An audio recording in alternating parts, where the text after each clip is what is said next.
নমস্কার, আমার আরেকটি ভিডিওতে তোমাদের সকলকে স্বাগত জানাই। আজকের রেসিপি কাঁঠাল চিংড়ি। তো এই কাঁঠালটা আজকে রান্না করব।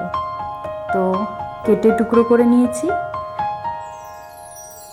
এইরকম সাইজ করে কেটেছি।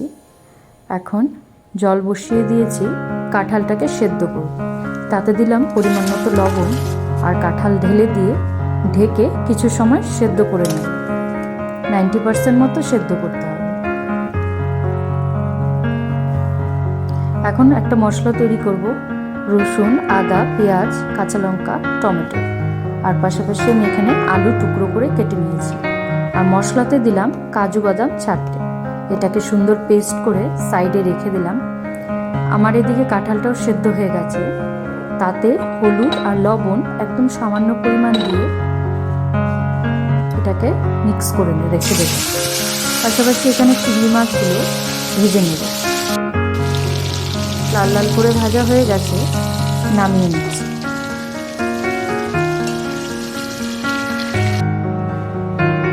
সেই তৈরি করে রাখা মশলায় জিরে, ধনে গুঁড়ো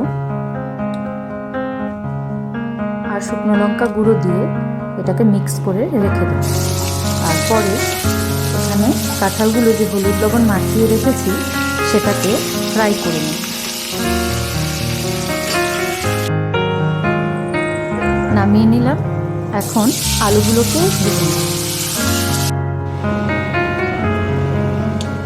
আলুগুলো ভেজে নামিয়ে নিয়েছি। এখন তেলে কালো জিরে ফোড়ন দিয়ে পেঁয়াজ, কাঁচা লঙ্কা ভেজে নেব। ভাজা হয়ে গেলে সেই তৈরি করে রাখা মশলার পেস্টটা এতে ঢেলে দিলাম। দিয়ে এটাকে ভালো করে মিক্স করে মশলাটাকে লো হিটে কষাতে হবে। এখন মশলাতে দিচ্ছি হলুদ আর লবণ দিয়ে এটাকেও ভালো করে মিক্স করে দেব।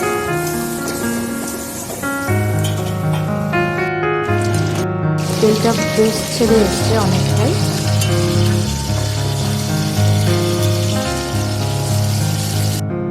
এখন সেই ভেজে রাখা আলু আর কাঁঠাল এই মশলার সঙ্গে আবারও মিক্স করে কষিয়ে নেব।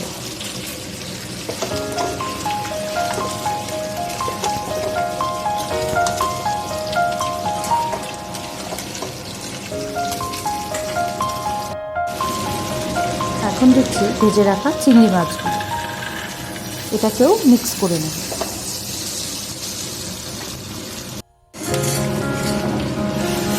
আমার কাঁঠাল কষানো হয়ে গেছে। এখন দিচ্ছি ঝোলের জন্য গরম জল। তো ঝোলটা অবশ্যই তোমরা নিজেদের অনুযায়ী দেবে, কম বেশি।